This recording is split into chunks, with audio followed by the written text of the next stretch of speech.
Hello and welcome everyone to another stream. No, to a stream of Victoria Free. Yeah, actually a bit of a blast from the past. But the guy that's with me, and the fact that we're actually doing a gameplay stream. Yeah, I'm super excited of this. I have been missing this a lot, to say the very least. But for those that don't know me, I'm Daniel. I'm a QA manager at...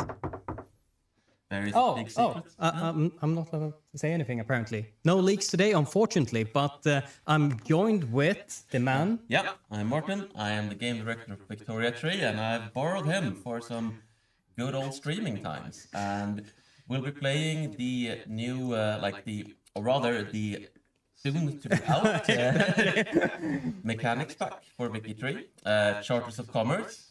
This is gonna be the hot code edition, as you might already have seen, because the build is not done. We're still in full-on bug fixing mode, but we decided that, you know what, we want to give you a proper look. We're gonna give you an honest look. We want to play the game a little bit, and we'll see how this goes. If everything goes, we can do it a bit more. We apparently have a bit of echo in our stream. Let's do this. Let's try and fix that. Let's do this and slightly sit further away. Hopefully, it's going to be a bit better now. Echo. How are we doing?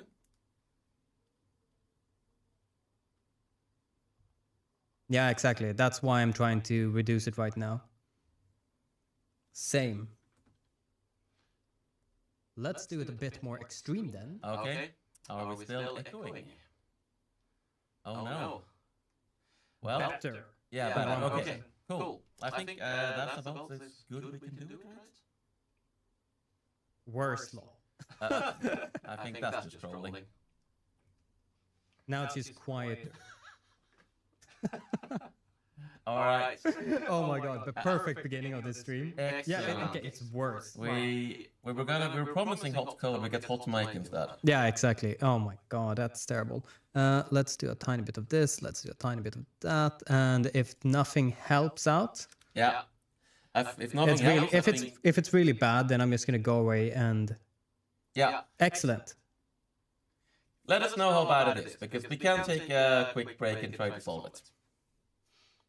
I'm gonna do that, and hopefully that's gonna be better, but we'll see. It's better now. It's better. Okay. All right. That's a problem.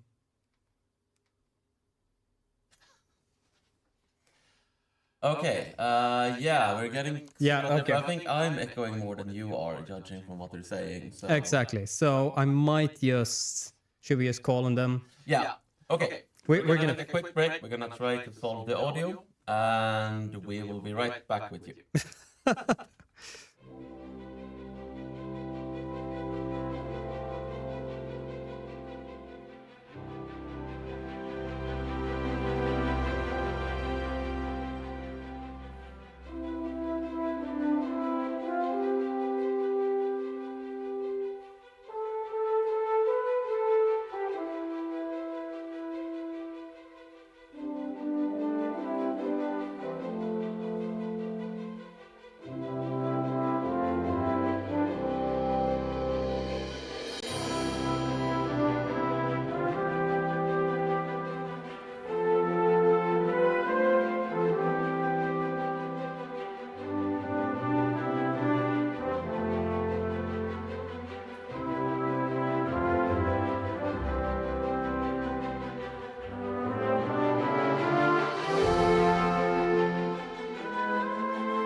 Hello again. We are back, and maybe it's gonna be automatically fixed a tiny bit if we jump into gameplay. We're gonna try it. Yes. We'll see how it goes. Otherwise, we'll see. Maybe we'll get 2 hours of audio tech support. That's nice too. And now we have the proper banner above us. Oh bother, it's hot code with hot mics. Yeah. So I got very surprised when you said we're gonna play Argentina. Yeah. Why are we playing Argentina? We're playing Argentina because we are obviously aiming to show off the DLC mechanics, like, prestige goods and company charters and so on. But the really big part of the update that's coming alongside with Charters of Commerce is the world market rework. And the world market reworks makes a lot of countries very different to play, and it enables a whole bunch of play styles that I would say weren't particularly viable in earlier versions of the game.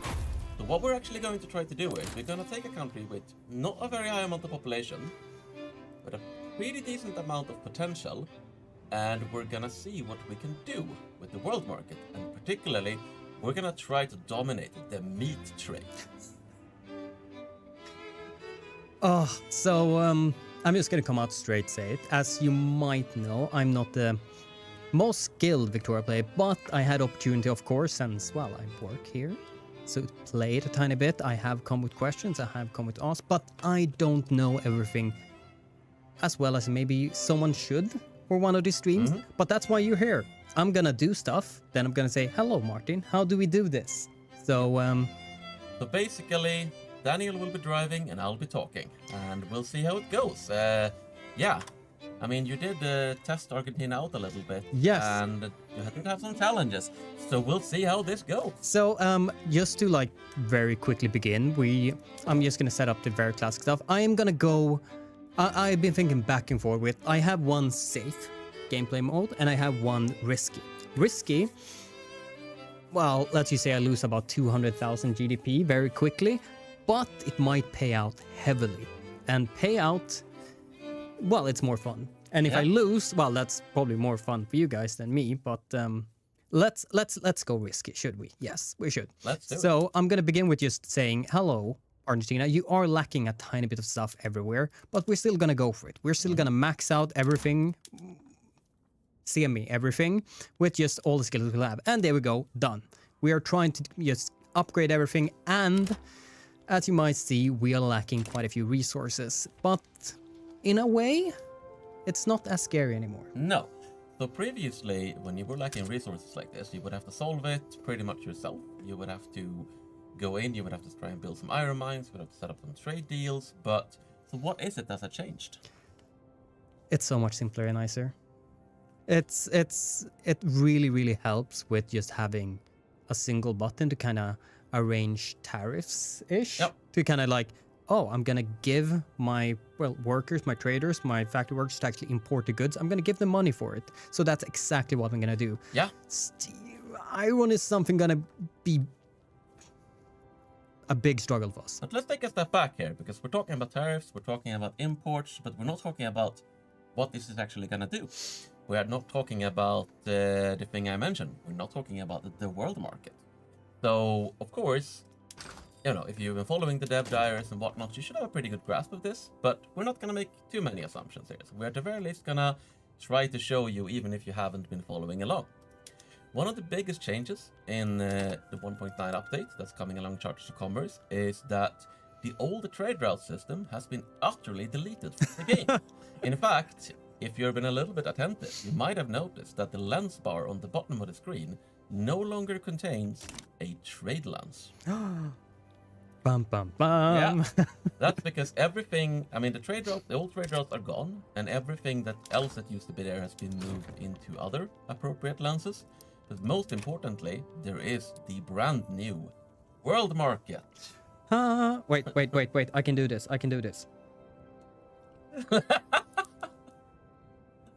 Excellent. All right. So, the world market, you can think of it as a top layer market that exists above all the national markets. We haven't removed any of the national markets. We haven't removed the state pricing. All of that is still the same. However, you are now able to import and export from markets to the world market. And this is done autonomously via the Trade Center building. Trade Center building. What's that? Well, let's show them. So the Trade Centers, of course, it's not a new building, but it's very different from what existed before. Rather than being something that automatically pops up when you create a trade route, your Trade Center is now essentially a capacity that you build up a little. You can think of it a little like infrastructure and so on, but definitely more complex. So when you build a trade center, you're creating the ability for the state to autonomously trade resources with the world market in a way that will make them profit. By the way, we're not the #1 trade center in the world. We need to unpause. I'm just going to say that right now. Sadly. I wish half of my work would be done if that was the case, but that's unfortunately not the case. Yeah. So as Argentina, we just have the little level 1 trade center in Buenos Aires. Yeah, you can set the scale of the trading. I think we're doing regular trading. Are you gonna mess with this any, or are you happy with the regular? Eventually. But as you can see, we don't have very many ports either. We have basically 2 in total. We might look into a third one. Yeah, and of course ports are important to trade centers because ports are now a profit-oriented building. Ports are no longer just a government building. They still produce convoys for government use, but convoys are not used for world market trade. So the government is no longer the one essentially paying for all private sector trade. Instead, what happens is that they produce a new good called merchant marine. And merchant marine is purchased by trade centers in order to be able to trade with the world market. So ports can actually, I mean, this port's losing money and we're subsidizing it because we just don't have enough trade. But once we start trading a bit more and maybe get the price of clippers down, we're gonna be able to actually have ports turn a profit. Sorry, I just see incoming with salted meat. Come on. First stream, I'm not salty yet. Or is the mic issues my way of being salty this time? I mean, you're always salty.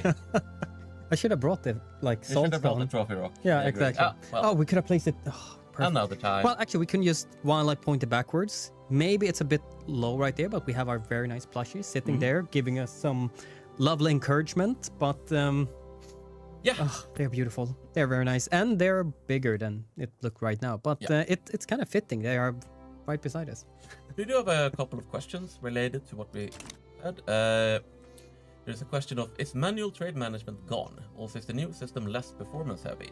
The answer is yes-ish. I will qualify that in a second. And actually, yes, the new system is less performance heavy. Specifically, the new trade system does use less resources than the old trade system.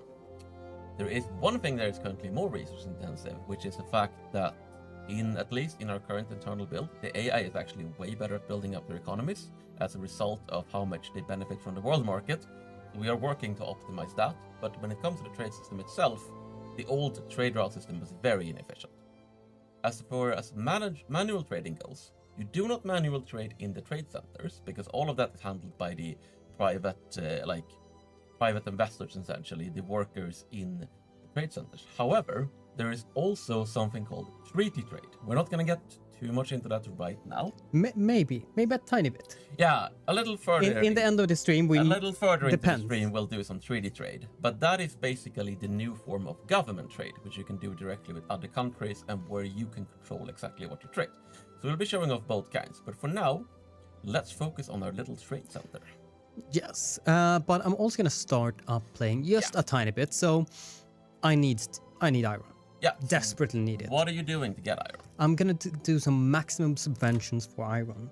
Just give my traders the best possibility to actually import some to our country. And we're going to do the same for 2 other goods. Yep. As you might suspect, those are paper and glass. I'm going to do the same with glass. We don't need a lot, just a tiny bit. And we also need, well, a ton of paper. But paper is going to be our first industry that we're actually going to build ourselves. So I'm going to set low, high, low, high, low, high. Since the issue is we're going to need quite a bit of it. As you saw in the very beginning, I bumped up everything we could. One of the things were government and, well, they require paper. And we're also going to start investing heavily in universities because we have a lot of peasants. Well, we have a decent amount of peasants and we need them to actually start working with our proper stuff. Exactly.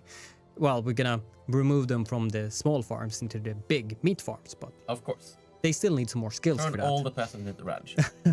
But yeah, so, and subventions, again, this is actually a new thing with the new trade system. Subventions are essentially reverse tariffs. This is the other way by which you can sort of directly or actually indirectly control trade. Is you can actually say, hey, traders, I will pay you this much for every unit of iron you import or every unit of paper you export or so on. And trade centers will take this into account They also very much like subventions. So any good that have subventions, they will just consider as even more valuable than the profit they're bringing in, because subventions are certain profit. They know they're gonna get that money as long as you have the subventions up, no matter how much the prices fluctuate. Because of course, the way trade centers otherwise make money is by exploiting price differences between their state and the world market. So one thing I now did was, since we increased everyone to kind of use the latest stuff and the latest equipment, Argentina starts with, well, basically completely subsidized tooling workshop. I'm instead saying, hey, use your tools and I'm not going to subsidize you. And whatever workers work there, that's the need we have. Yep. Just to kind of exactly stabilize our economy, which isn't very great. And as I said, we're taking a fair bit hit right there. The trade center just solved one of their shortages. Oh, nice. So that should be our glass trade. You know what? Maybe we should just pin that building to be able to easily say it. Should we? Sure. I mean the trade center. The trade or center. I mean, you could also just look at the... Yeah. It's more fun to look at the trade center. Do you think so? I think so. Okay. Sorry for the backup. Let's see. Pinning right there. Exactly. So if we actually take a look at it then. Yep. Now you can scroll down. And you can see what we're importing and exporting. And here. Capacity. Yeah. So now you can see that they are importing glass. They're making a tiny loss on it, but they kind of figured out, okay, we'll take this tiny loss because we can eat it on our other profits. And because we're getting subventions, this will probably be profitable eventually. So it's sort of a little bit of a risk on their part. But it's presumably going to pan out. And in fact, they have now solved all their shortages. Yep. I'm not going to complain about it. They're importing glass and they're importing paper. So we're even giving them a lot of money to import the iron for us. They are still earning money on it since, well, we're subsidizing them with 20%. That's kind of harsh. We are in total losing money for it, but we're kind of fine with it now. We're like, that's the thing. We're kind of fine with it. We still need, well, as much as we currently importing. I mean, the shortage is just lingering. Yes. We do have enough resources, but the shortage is going to take a little while to go away. The price is still high, but we'll work through it. Exactly. We just need to buy some time for us. And that's exactly what's doing right now. And now comes the curse of our big rival this session. The Confederation of Peru and Bolivia. And we also get the lovely event of the age of slaughtering this, Caudillos. Caudillos, I think. Caudillos, but probably also butchering it, honestly. Do we have any South Americans here? Exactly. If so, apologies. Yes, but he's kind of right. Might makes right. Of course. So what are the two journal events right here? Yeah. So we have, these are of course not new journal entries. They're just appearing because we're playing in Argentina, and we're choosing to focus on that right now. But we have the Age of Caudillos, which essentially comes down to, do we want to permanently entrench the armed forces in our military system, or do we gonna try to get away from sort of the dominance of military strongman that was so prevalent in South America at the time? And the Peru-Bolivia Confederation comes down to the fact that Peru and Bolivia are kind of original, they're not a great power, but they're certainly a power. And we have to decide if we want to oppose them, try to befriend them. Well, they have certainly decided to oppose us at any rate. So I think they're pretty much going to be the antagonist of this series. Probably is. So I am gonna be a bit of a coward and just shuffle up with my neighbor, but this looks a bit different already. What's that? I mean, let's wait a little bit there. Or you? No. I'm right now just gonna do some improve relationships because I need to buddy up with them right now. We'll get back to that. It's also a big new system, and we'll talk more about it when it gets relevant. So I'm sure it will be soon. Yeah, but semi soon actually. In general, things is tugging along right now. It is a bit of a slow start, but it gives us enough time to talk about, answer your questions. And since we have Martin right there, I do really recommend you ask all your questions. Yep. He will be able to answer them. Which, I'm seeing some questions right now. We are being asked, do trade routes still cost admin points? So there are really no trade routes anymore. There is trade by trade centers and there's treaty trade. Trade by trade centers does not cost admin points. You're not administrating that. You can increase the capacity for it by building trade centers, But the private sector will also generally build trade centers when they believe there is money to made by trade, because it's all profit driven now. So no, that does not cost admin points. Treaty trade costs influence. But yeah, we'll get into that when we talk a bit more about treaties. We're also being asked what affects who is priority to shipping their goods for sale first on world markets. So the way it doesn't work is not exactly by a priority order, but rather the way it works is via a mechanic called trade advantage, where your price for importing and exporting a good is not going to be the same as that of your competitors. If your trade advantage is high, you're going to get better prices. If trade advantage is low, you're going to get worse prices. And if you have higher trade advantage, you can essentially push out less efficient imports and exporters and try to grab a bigger share of the world market. So I believe that you also didn't really understand trade advantage. So. No. So we're definitely going to get into that as soon as we start having a bit of meat that we can actually send out in the world. But I did notice now that even without subsidizing tolling, we are producing a bit too much. So I think I'm just going to increase the tariffs just a tiny bit. Just so we might be able to earn a tiny bit money, because I did notice right here for the trade center that we have a lot of nations trying to buy some more tools. Yeah, they started to export that. We don't really want them to do that. So I guess you put up some export tariffs now. I just want a tiny bit more money. Yeah, what's wrong with that? Protectionist. And we're actually being protectionist in both directions there. It's like we don't want to import tools. We don't want to export tools. We actually just want our pure Argentinian superior quality tools. Exactly. No filthy foreign tools. We're just going to throw up tariff barriers in all directions. What could go wrong? Exactly. It's like tariffs have never been wrong. Let's see. So we're going to be fine with fabric. I know it. We're going to get enough like farms and everything. We're going to be fine right here. Paper, we're still struggling, but very soon, well, maybe not very soon, 98 weeks. The Argentinian industry is not too strong. I did focus on getting one construction sector to begin with, but it's going to take some time. What I'm actually relying on is the investment pool. Can we activate iron frame, or do we not have the tech for We it? can, but then our iron need is going to be so great. It's going to really difficult. So our first need, get a paper mill. Yeah. Our biggest expense right now for goods is basically the paper spent on government administration. And speaking of, actually, I was going to ask you, do we care about landowners, or should we screw with them? I mean, we're going to go all in on ranches. So you're saying landowners. We're going to go all in on the landowners. So landowners are going to be supreme in our nation. Thank God for that. I tried playing once where I was going to be the liberal landowners and farmers, and it didn't go well. So there's a bunch more questions. I'm going to try to answer a few of them before they disappear. We're being asked how valid is specialization with the new system. Is Ataturkey, I'm guessing that's supposed to be autarky, still meta? I would say that specialization is a lot more viable now, especially because you can try to focus on advantage in specific goods and you can try to monopolize the world market.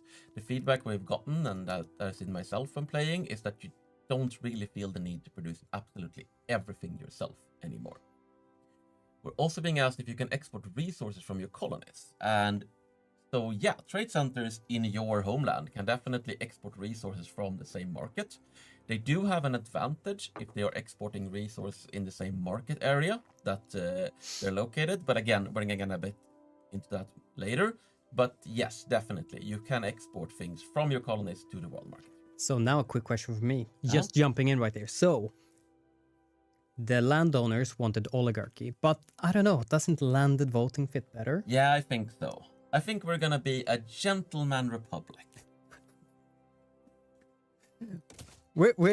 So yes, landowners, sorry, we're not going to do that. We're going to take the legitimacy hit, but we're going to be fine. With some slaves, slaves or no? I mean, we do need people to work in the ranches. You know what? Let's consider it alternative employment methods for now. Maybe later we'll see if someone gets upset about it. Okay. Then no, we do. For now, we do not negotiate. Okay. No negotiation. We're gonna be a very nice country. Listen. We're a gentleman's republic. Shouldn't we have negotiated with them then? No. You can't negotiate. Like, A gentleman is supposed to be gentle, and the things are supposed to be peaceful and reasonable. If they're taking up arms, that is the opposite of a gentleman's republic. You have to put that down. Daniel, come on. With force of arms. Yes. But of course, there is a big reason that we're going all in on the meat production, and I believe someone asked about it. Should we show it off now, or should we wait a tiny bit? I think we can hint it at it right now. So I should just move my mouse like a tiny bit more here. I mean, you know what? What's the? It's something called a prestige good, and there's gonna be. Oh, I mean, we haven't actually done the dev area on it yet. So we haven't. Very. Oh, so technically, before you say yes, you can show it. If I click here, I technically leak stuff. Yeah, go and leak it. I mean, we have hinted at it, but basically, prestige goods. We're not gonna get too much into it before the dev diary, but we're definitely going to be aiming for it. So, prestige goods are basically superior goods. They can be produced by prosperous companies, and Argentina gets a company that produces. Show it, Daniel. River Plate beef. So essentially, of course, this company is not specifically tied to Argentina. It's tied geographically to Argentina. So we're going to get it by virtue of being here. But yeah, we're going to go for this. We're going to produce excellent meat, and we're going to export our meat to everyone, whether they want to or not. And with some subsidies, we could even like make sure that even if meat is super cheap, we can just, even if we lose money on it, our meat will be spread. Yes. Wow, that sounds terrible. It's beautiful. So that is our goal for this campaign. But that, of course, is going to require a lot of ranches, a lot of land, and a lot of meat. Oh my god. Let's see. So yeah, I should probably just play the game a tiny bit more. Otherwise, we're still in 1836. So I'm gonna try at least to keep the game rolling, and only pause when I need your opinion on stuff. We are losing quite a bit of money right now, which isn't great, but it's stabilized. Yeah. GDP is stabilizing. What's really gonna give it a big boost is actually getting this up and rolling. I'm not too sad about this. Like I said, this is a bit more of a risky way of doing it. A bit more risk, a bit more slower, but if we're lucky, and we kind of are right now, it just disappeared, but we are having our private construction doing some really nice stuff right now for us. They're building up tobacco, they're building up the dye stuff we can export and earn money on, because earning money is probably our main issue right now. And our second main issue, well, we don't have any literacy. And we need people to read books, to be able to read the books on how to do the meat in the best possible way. Long term, anyway. Long term. For now, we definitely need some branches. But of course, yeah, we got some priorities first, but we're gonna get to that. Let's see. Anti-country lobby. Of course, Jujo is rightfully, that was probably a really horrible, I don't think it's pronounced like that at all. No, probably not. But regardless, it's ours, however you pronounce it. Yes, you don't exactly. have to be able to pronounce a place to conquer it. It's basically just uniting our own province eventually. It's gonna take some time. If we actually take a just straight out look at the numbers of basically Bolivia versus us, yeah, that looks fine. But then with older vassals versus us, it's not looking fine anymore. I am trying to body up with Chile. They are cooperative right now. We might be able to get some kind of agreement with them by doing this and then this, but we're gonna wait a tiny bit with it. Yeah, but we'll get along, friend. Oh, that's a really good question. I know you want to speak about that. Oh, yeah. So we're being asked, can you trade on the world market as a landlocked nation that is a subject of a nation that has sea access, Krakow? So first of all, as long as you are part of a market area that can access the sea, you absolutely can access the world market. So Krakow starts being able to trade via Istria, which should be I don't remember if it's Istria or Venice that's usually the world market hub of Austria. The hub is essentially where an area trades with the world market.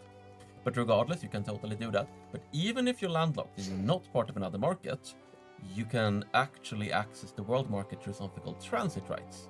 So Switzerland, for instance, is completely landlocked. They're not part of another market. But let's see, have a look. I think, unless let's have a look at their state. Yeah, no overview. Not Overview. buildings. Swiss Scroll market, down. 100%. Yeah, world market access. They have 100% world market access Ooh. because they have a pact, or rather, they have a treaty with France that lets them trade through France. So they are actually trading through the Provence world market hub. And this can be chained to multiple countries. So no matter how landlocked you are, if you have a sufficient number of friends, you can reach the sea and the world market. Yes, to be clear, Venetia is the world market hub, not Venice. It's same thing. Like Venice itself was not very spectacular in this era. Sorry to any Venetians out there. Oh my god. Let's see. That's fine. That's fine. Opposition. Put for demands. Do we want to piss off the military? Of course we do. They're asking if they're mentioning mic volume being a bit low. I think on maybe me, I or... just need to mow a little bit closer. Oh yeah, I think it's picking up in a very close area right there. Yeah. So you just need to. That's why I'm trying to do all this every time I speak with you. So I kind of keep the same. I'm just trying not to chew the mic. You know, that's Eat like it. yeah. Do it. I think they want to keep it. Let's hope that works better. All right, let's see. So otherwise, we are looking really good right now. People are happy. They're eating properly. Maybe the upper strata is a bit sad about it. Even though we're losing even more gross production, we need to just get this done and ready, and we're gonna be so good. So how are we currently looking as far as meat in our market goes? Well, because I think it's not good, right? We don't have enough of it. No, like we got about. We're We got just on the edge. But we need more. We need like we have too much bread and not enough meat. hello. We do have. We have a neighbor. The problem with this is the longer we wait, the better for us when we eventually slightly occupy their land for good reasons. Not at all that we just want to take all of their industry. So it's kind of just wait until they're strong enough, but don't wait too long so they have too many friends. Actually, we should double check that. I have had that issue. They are trying to improve relationship with Paraguay, but they're not buddying up to Brazil or Bolivia. Exactly. So that's good. So I would say we can wait just a tiny bit more. I will say though, an alternative reason for this, because the longer we wait, the more they're gonna build things that aren't livestock ranches. The more we're gonna have to tear down in order to replace it with livestock ranches. That is true as well. They have 2 ports, which just really help, which is also a really big thing for us, infrastructure. We have terrible infrastructure in almost our entire nation. We can't build up too many, proper farms anywhere. We have 2, 4. We basically have 8 here. I think this is our one state. Oh, 2 states. Buenos Aires and this that actually has some proper infrastructure. So, yes, no... What is chat think? Should we invade them right now? Should we wait a bit more? Yeah. Actually, you know what? Let's leave it up to chat. Do you think we should take over Uruguay, raise all the buildings, and build livestock farms? Yeah, I mean... Why do we even ask? Why do we even ask? All right, let's do it. Oh, Oh, no.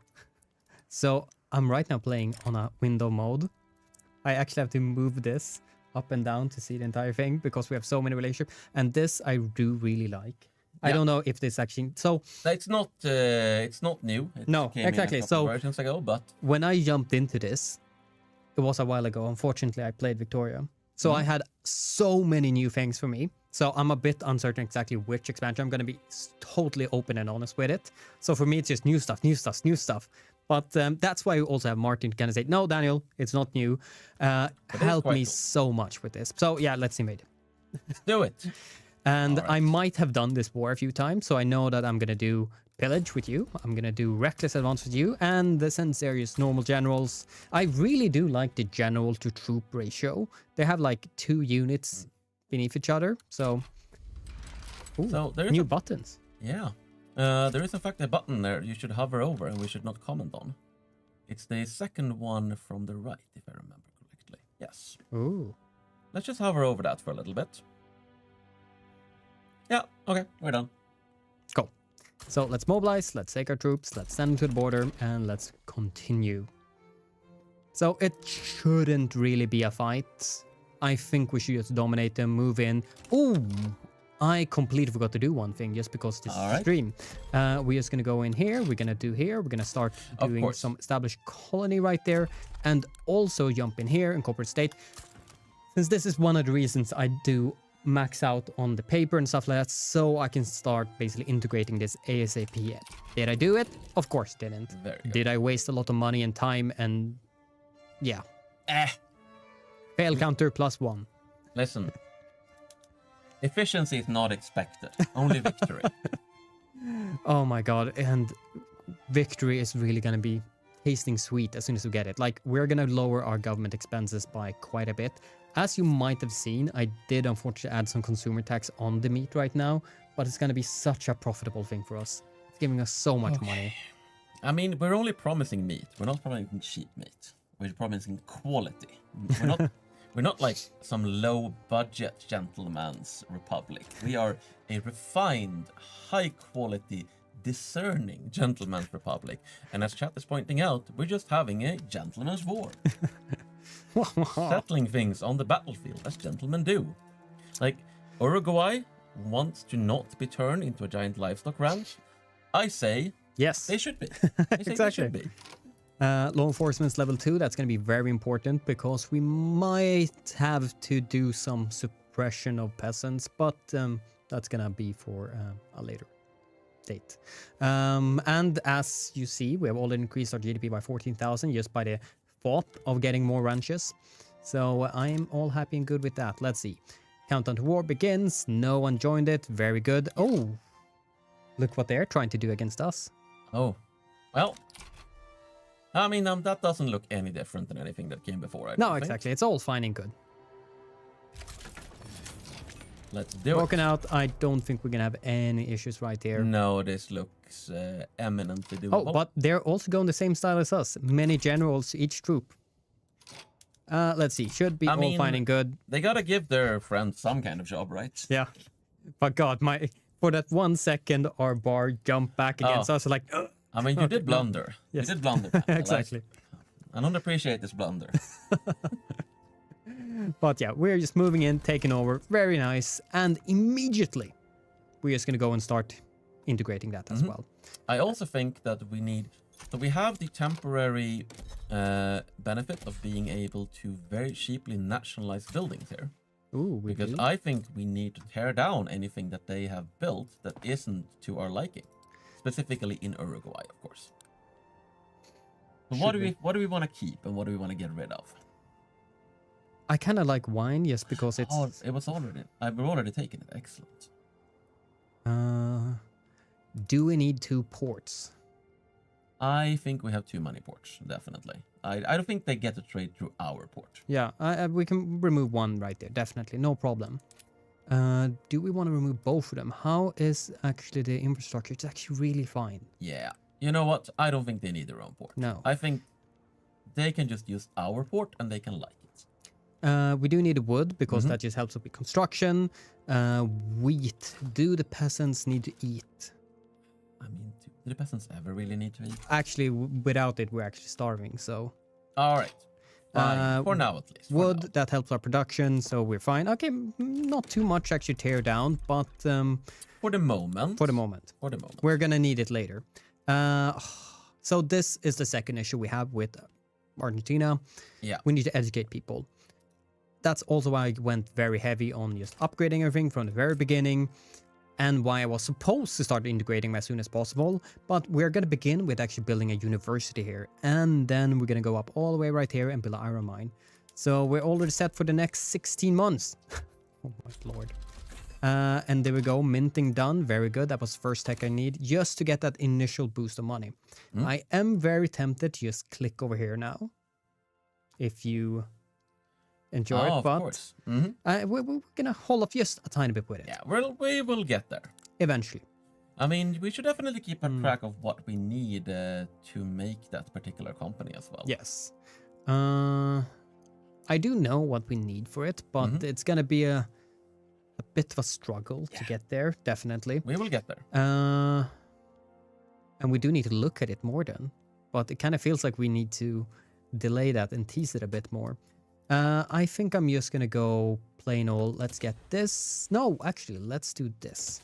So we can get a double upgrade. I think that's gonna finish off. Well, if we finish that off quickly, that's gonna be more sheep. Okay, let's just go with AI. Yeah. Let's have a little look at our trade now. Let's just actually take a moment to assess trade in general, because of course, I mean, we're doing our thing, we're importing and exporting from the world market, but there's a lot of other people out there doing Right, things. we also pinned it. Who are our competitors, for one? Well, every single nation in the entire world. No, but I mean for meat. Come on, for the goods that matter, Daniel. So let's scroll that down. Let's filter it like all other goods. Very nice. Let's check the meat. And we have Russian, Danish, and Swedish meat. And we're actually not exporting it at all right now. I mean, we're going to have to get working on that, but we don't want to do it artificially, right? We want to be able, and we are in fact not a significant producer of meat. No. It's Well, it's good to have goals to strive towards. We are going to definitely increase this a tiny bit. We can actually quicker get another just in general and generic prestige meat if we want to. No, we want the good stuff. Of course we do. So, well, we're going to have to build this up quite a bit if we want the good stuff. We will get there. Could we actually do it? Well, we have 15 months right there. We could... Well, we're just slightly earning money right here. I do kind of... It hurts a bit that, well, we're beginning high taxes and we keep going with high tax for quite a while. Yeah. But as you can see, that they're happy joining us, providing a proper GDP increase for us. And now my failure doesn't look as much as a failure anymore. It looks like a smart, aggressive move. We don't have to look at this value, definitely. Temporary little dip. Oh, God. And we finally got 1 million citizens as well. I'd say that's a nice milestone. We don't have too many loyalists. That's also going to be sorted out eventually. I'm really hoping we're going to get that landed voting, but it just keeps going, and we have failures and success, failure, success. Question is, can I sort it out a tiny bit more? No, I cannot. Let's do this. Let's lose some money. Just so we basically bump this up to actually proper contested government, so we don't get too much disapproval. I really don't like the enactment time, minus 50% right here, which could have been one of the main issues. This is taking such a long time, and we just need a tiny bit of luck to get that through.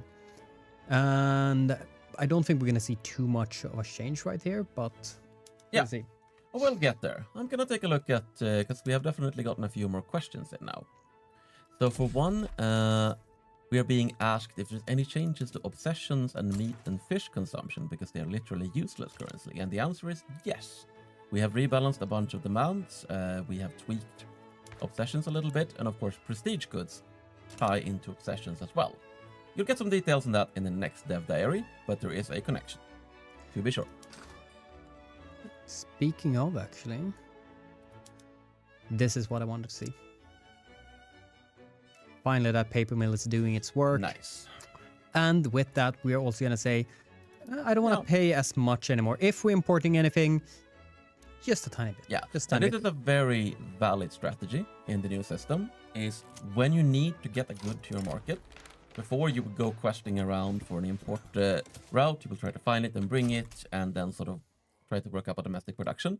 What you can generally do instead now is that you set very high subventions. You start with like a very high level of, hey, I will pay you massive amounts of money to import this. But once it's kind of settled in your market, and maybe if you get a domestic production or you just get enough demand that they will start being able to make money from it anyway, even if you're not producing it, then you can start toning down the subventions and getting back to a level where you're not paying so much money.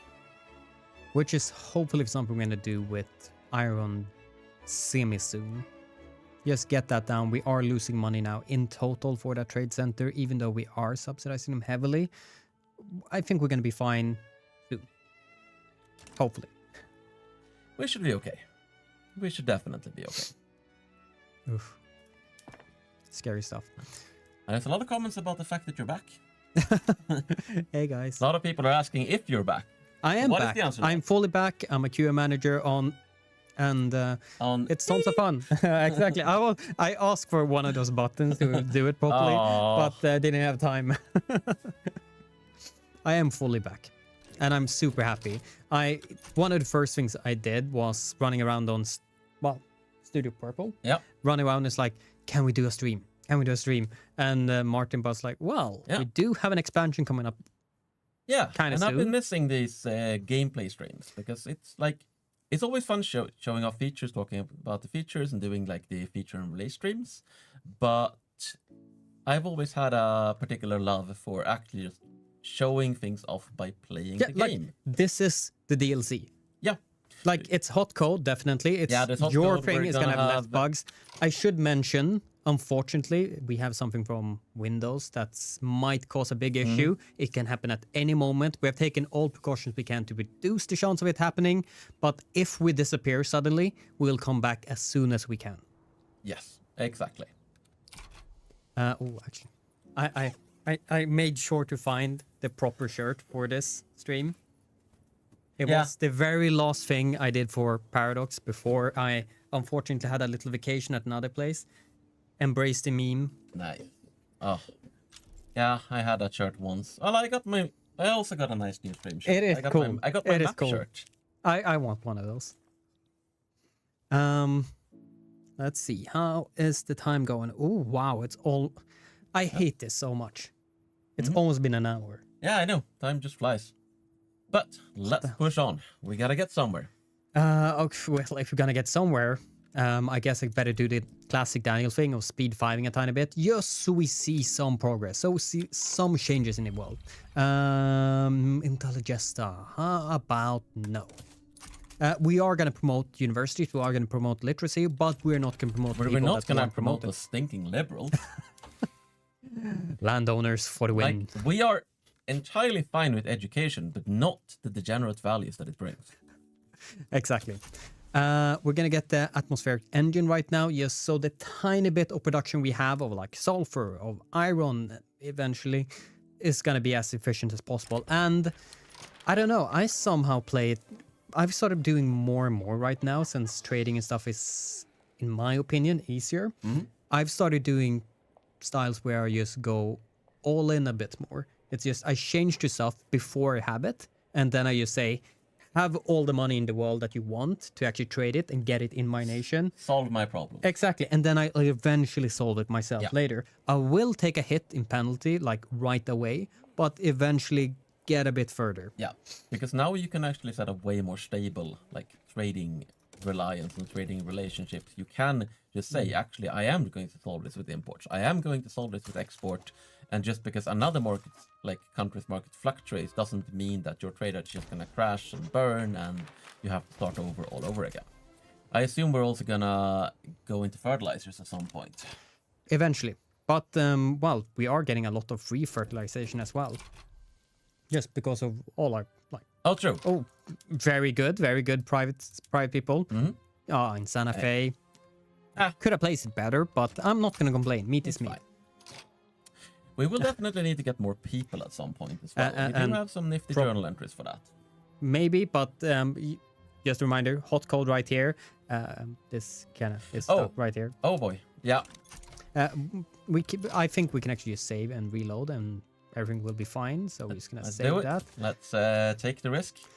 Let's see if everything goes well. It should be fine. It should be fine. Should be fine. Hot code. There we go. Fine. Oh, all good. And finally, with a few proper decisions, we should be get it through. But it's kind of unbelievable. Really? 72% and we don't have a single one? Ugh, it's really cursing me right now. Let's see. So, how is actually our trade center doing right now? They are losing even more money, but luckily they did earn a lot before. So, for the greater good, they are spending their money now. They can burn the cash reserves. And of course, the way the building logic works, it's fine. We're number 5,000. We're top 100. Yeah, and of course, the way the building logic works is once they burn enough of the cash reserves, they're going to be harsher about what they do in order to earn money. I mean, Yeah, so I guess, are they using all their trade capacity right now? I think they're using 9 out of 10. Yeah, then we don't 8 need to, out of 10 then we now. don't need to expand it. We're too small. You Yes. want to really expand it right now. We I think. are probably, like, I have thought about it, like, depending on what kind of trading system we want. Part of me kind of want to go protectionist, just so we get some better, well, tariffs and some leverage resistance. Because as you can see right now, we're mercantilist, and it's very export-oriented. So Exactly. we aren't very good at, we aren't very good at importing, basically. No, but at the same time, if we go to free trade soon, we could technically get the trade advantage. Trade advantage is very nice. But we'll have to think about that. Yeah. Do we actually want to talk about trade advantage? I need to learn about it. Yeah, so. let's do it. But let's, you know what? You can keep playing, and I'll keep talking about trade advantage. About it. Because we do want to get slightly farther than 1939 in these 2 hours. Yes. So trade advantage, just open the trade center interface briefly and show the tooltip before I talk about it. You can pause just for that. Ah, there we go. Very nice. And you can pause it for that.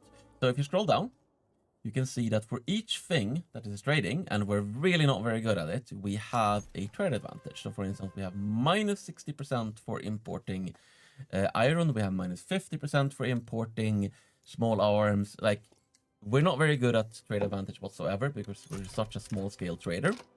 But you can unpause again.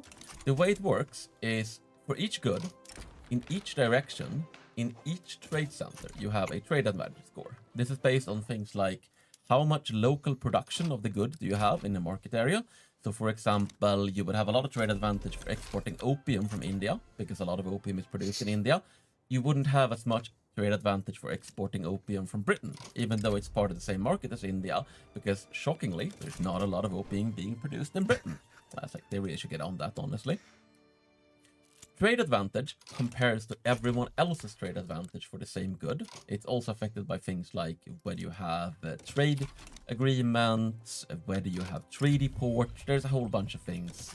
But fundamentally, there's different ways to invest into being good at specific kinds of trade advantage, like going all in on iron, to be really good at exporting iron.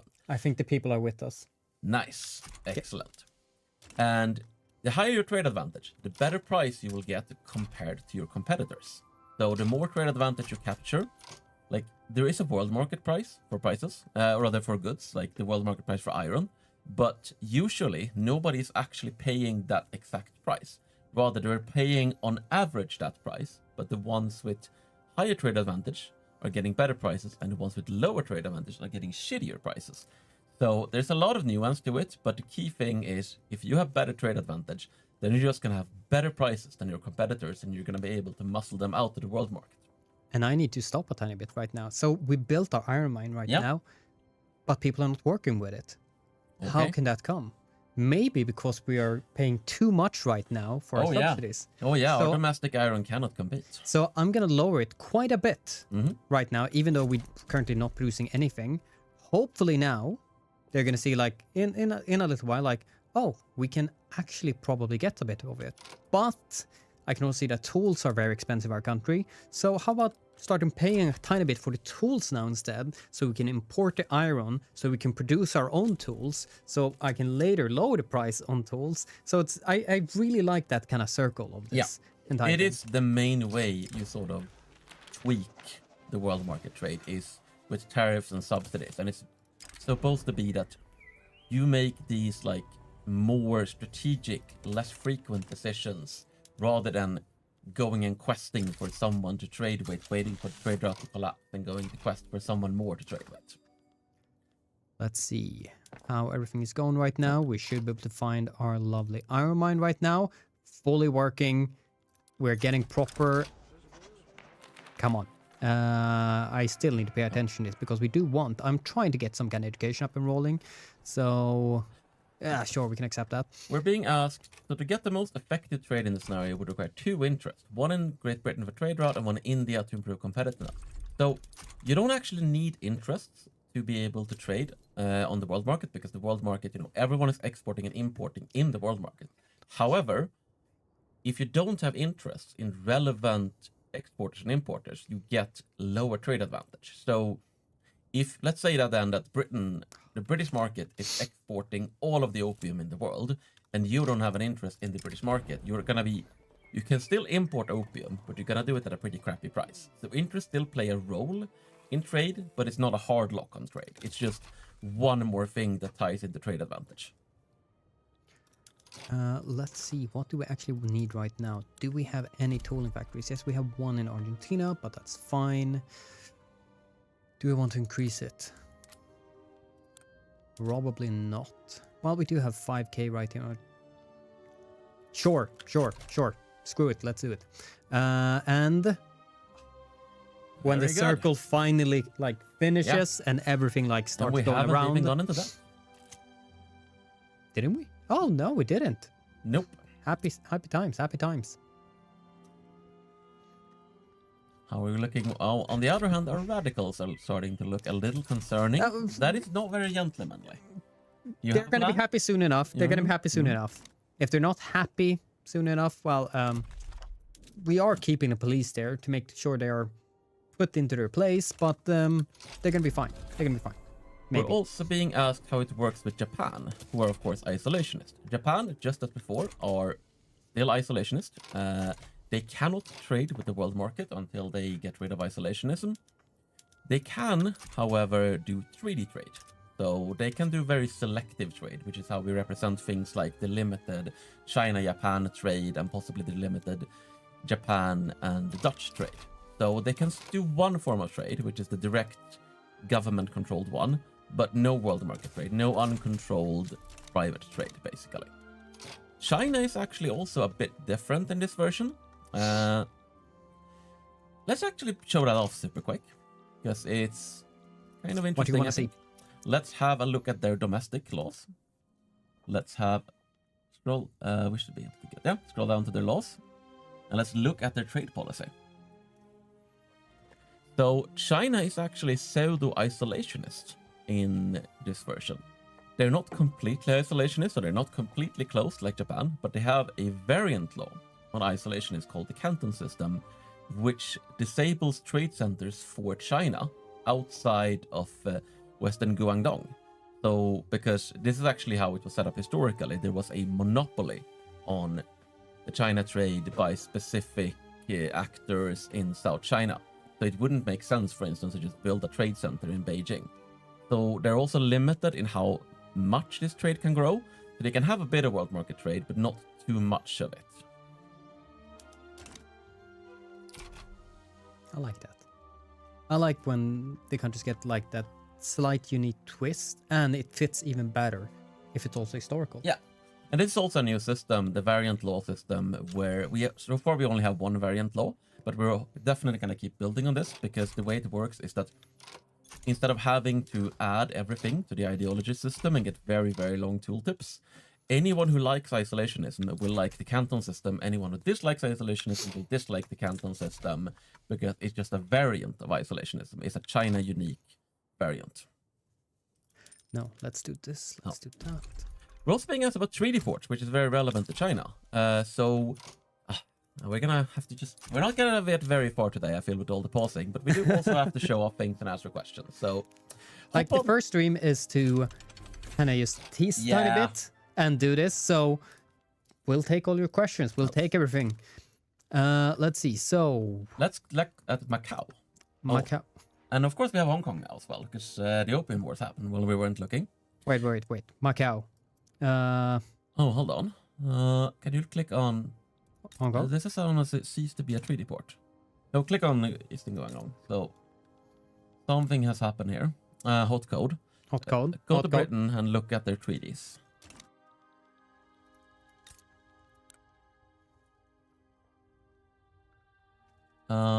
Okay. Yeah, they must have removed it. Look, so they got a 3D port, but it's disappeared somehow. So something is bugged there. I will have a look at what afterwards. But the way 3D ports work in the new system is that 3D ports are actually part of the market of the country they're targeting. So Macau is part of the Chinese market. Hong Kong, if you take it, is part of the Chinese market. And they can freely import and export to and from the Chinese market, ignoring stuff like tariffs, goods bans, and so on. You also get a large trade advantage for Excuse me. I need some water. There we go. Oh, we could You actually also change get it a on. large amount of trade advantage for trading anything in the sort of opposite direction of your treaty ports. So if you have a British treaty port in China, and you are Britain, and they're exporting, let's say, silk, then you're gonna get an advantage on importing silk because it's your treaty port that's exporting it. And yeah, this also works for isolationist countries. So you can essentially open up a country by building a treaty, or rather seizing a treaty port in that country. But that doesn't mean that country actually starts trading. It actually means that your treaty port starts trading in that country's market. And yes, Portugal has Macau at the start of the game. Somehow they have lost the treaty port. This might already be fixed because we are playing on a slightly older build, just to make sure it's stable. But I will investigate as soon as we're done with this stream. I love how you say slightly older. It's like, oh no, 2 hours different. no, a bit more. It's about a week old. Okay. Oh, it's even a week. Yeah. So some of the bugs that we are seeing here will definitely have been fixed since, but I do want to make sure. Let's see. That's fine. So we're now starting to encounter the low market access issue. We're producing stuff. Our private people are producing stuff. It is a bit hard to solve. We can temporarily relieve it. So we're going to remove some consumption taxes. We are just going to do the classic stuff, road maintenance. What was it here? And in Argentina, let's see. So it's up here. No, there. Cool. Okay, we need to remove 2 things, but that's fine because if we look at our current income and GDP, things are looking really mighty fine. Yep. Oh my god, it took a while. It took a while. I was worried we were not going to actually be able to turn it around. I think you've been able to stabilize the economy. You've got the taxes down. The radicals are, well, they're going up and down, but they're not growing at quite the insane rates they used to, and I even saw them go down a bit. So I think that this is actually a good point because we're also halfway in to introduce our, let's say, our sponsors. Our sponsor for this episode? All new, all luxurious. The exclusive and avant-garde Lady Capitalist plushie is here. Look at her stunning dress. Gorgeous. She enjoys the finer experience in life, such as drinking the most prestigious tea of all of England. Exploring exotic locations across the globe. And of course, buying luxurious treats for herself. Soft, smart, sophisticated. She's the plushie with a plan. Don't wait. Complete your Capitalist collection by purchasing the Lady Capitalist plushie right now. Yes, this stream was brought to you by Lady Capitalist. She's a lady and a capitalist. Bring her over. Come on, she's beautiful. This is, of course, the follow-up. There you're getting both of them. So yeah, we did the Capitalist plushie. Now we have the Lady Capitalist plushie. And together they are an unstoppable pair of economic imperialism. All right. And of course, the Lady Capitalist is right now available to order. It's for a limited time. I believe it's for about 2 more weeks that it's available. So if you do want your Lady Capitalist and economically dominate the globe in style, then you should check that out. But back to the stream. Let's see. So, are we missing anything right now? Because if we right now look at Argentina market, we're fine. Yeah. Well, fine might be overstating it, but we're not lacking anything great. We have no severe starvation. I think that is really all that can be expected. Yes. So we have one thing we need to do before we can massively start producing all of that lovely meat for us. We need to get our education up and rolling. So we're going to start doing one right there, one right there, one right there, which is probably going to be our main production. We might want to do one university here as well, but we don't have peasants for it. Yeah, but how are you going to employ all of those people in all of those universities?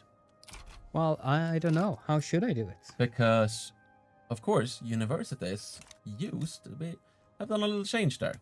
So universities used to have 5k employees per level, which honestly was a little bit silly.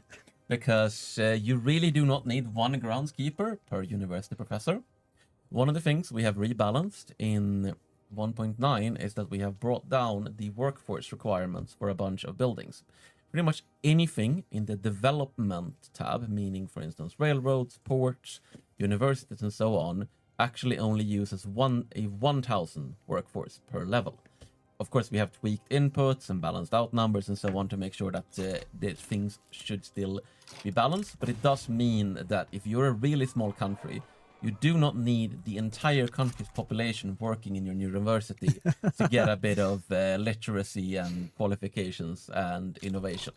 And it does really, really help, especially for a country right there. I need that 1,000 right there to actually work in the university and train the rest. I don't need the people I need to actually do something else to also work at the university. So in a way, it's really like I've tried playing tiny bit of Argentina. I played a bit of Sweden, and all of them have the issue where I gotta say, honestly, I always just, when I built something that was probably like still vanilla stuff, I always had filter, I always had unemployed, and then I didn't care about it because it was almost impossible to turn peasants into unemployed or job seekers, anything like that. I don't do that anymore. All I do right now is check peasants, and if they are a check mark. If they don't have a check mark, I go for universities. Have I built one right there? Oh, cool. I'm on my way to build a university there. Then I'm probably more fine. So it does really help. Yeah. One of the big things it also does is just make railroads a lot more viable. Yes. The Great Western Railway Company can actually make money now. We are desperately going to need railways. Yeah. Especially in those hills where railways are so efficient. It's going to be a pain, but once it's fully fixed, it's going to be beautiful. So here's one more case of me. I'm lacking coal. I don't have any production of it at all. I'm just going to maximum the subsidies to actually import it. Immediately, we are getting some of... Actually, wow, we're actually getting quite a bit of it. Yeah. That's so nice. I'm not sure if we have coal deposits or not. We do, but I don't think... Should we even? Because let's just import it.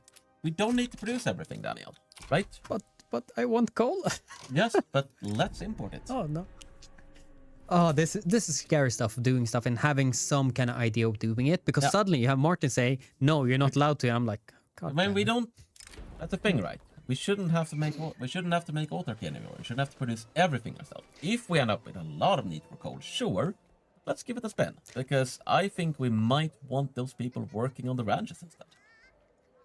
And the best thing about this is, you might think this is all a play or an act or anything like that. And here I am internally screaming like, oh my God, what am I going to do now? My perfect build order. So I guess we just keep going with universities for a while.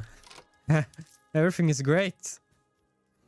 But let's have a look then at the coal. Like, how much? Because maybe we actually just need a bigger trade center. We still just have a level 1 trade center, right? Yes, we only do that. So we might have to increase it, as you say. It's actually using all its trade capacity, and it's making good money. We should expand it. I don't know if I would say this is good money, but... I mean, for the amount, if you look at the productivity at the top, because there's not very many people working here. No, that's true.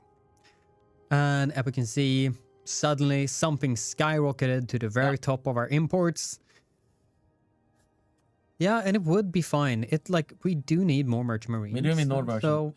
Or rather, we're actually going to make the ports more profitable by expanding this, because we don't really need more merchant marine. The price of merchant marine is lowered out, which also means that we're spending a bunch of money on subsidizing ports. So one of the big advantages of expanding the trade center is we're going to increase the demand for merchant marine, which means the ports are going to be more profitable, which means we're going to spend less money on subsidizing our ports. Well, suddenly... Oh my... Okay, they're going to return our... Let's find out what's going on here. Let's go. So what do you actually want here? Oh, it's the very last second as well. There's a independence war going on. And who do they have behind them? They have North Peru. Chile. They have independent. our supposed long friend. Chile's backing them. Yes, exactly. So we might be fine. I think we should do it. We want Juju. Because they're going to return that to Chile. They're going to primary demand increase autonomy. So it's not going to break that... Yeah. Apparently chat has been screaming at us to help with our independence while we were busy babbling about trade centers. But trade is so fun. This is peak stream. It's like, let's talk about the minutiae of bureaucracy while the world burns down around. Should we build a trade center? Yes! Getting all that coal. But of course, we're going to help Peru. We're going to crush the Confederation, and we're going to get our rightful clay. Oh my god. Okay, so apparently we're going to war. Did I unite you guys? Maybe I didn't.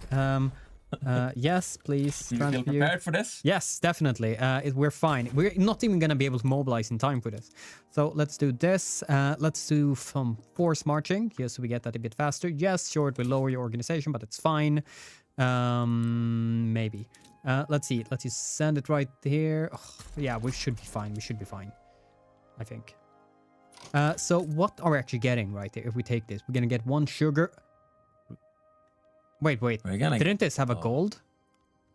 Did they raise the gold to build a sugar? No. What? No, did? Well, we're at the very least gonna remove that sugar and build that. There's gold mines, right? Yeah, but I think it had one built.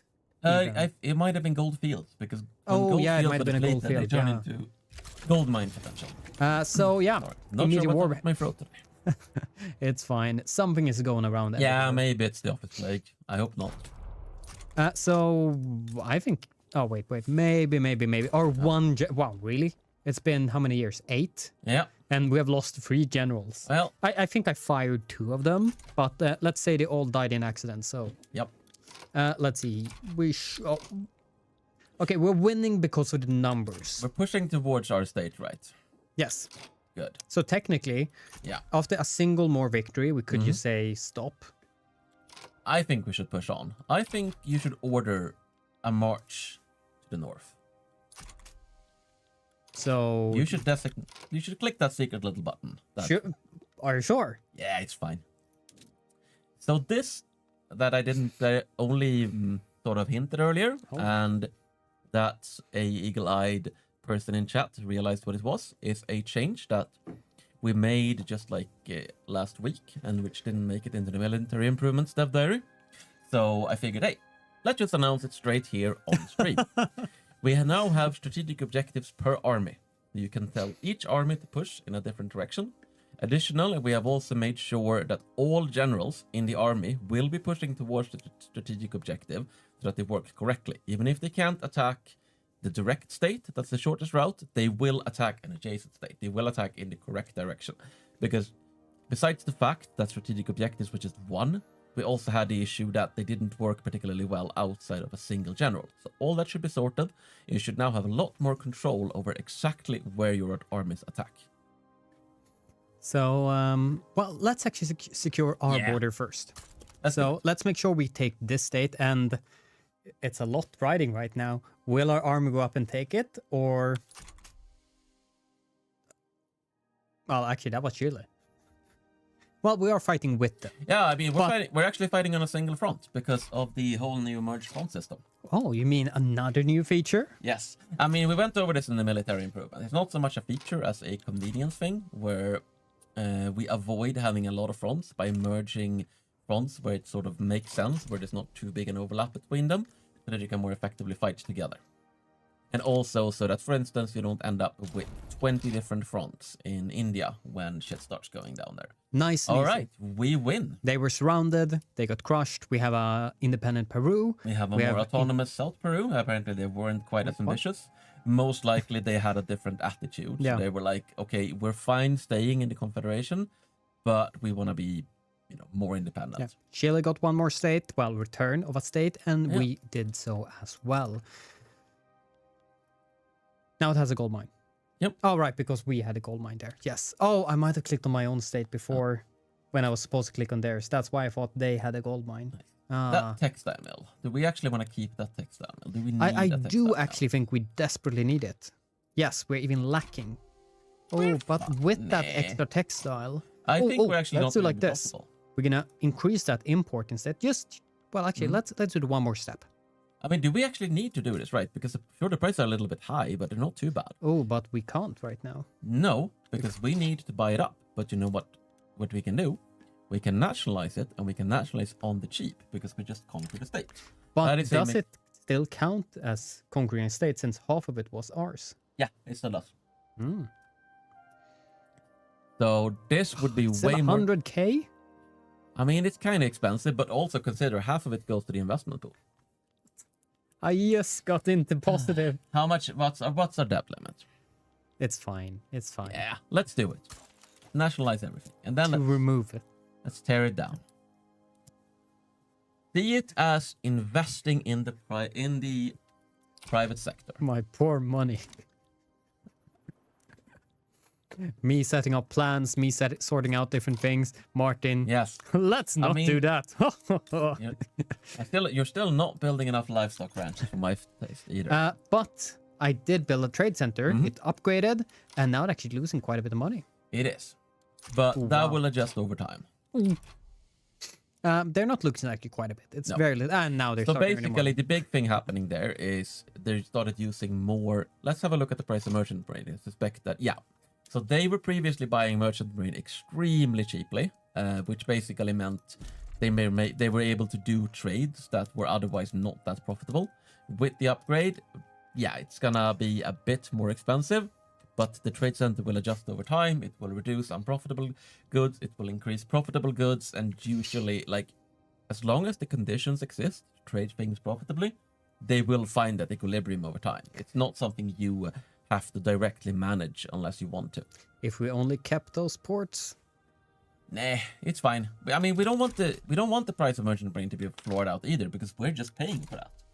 You know, we're just paying for the ports. On the other hand, I think... that's why my money disappeared. I do think we could use some more clippers, because the ports are paying really out of their nose for clippers.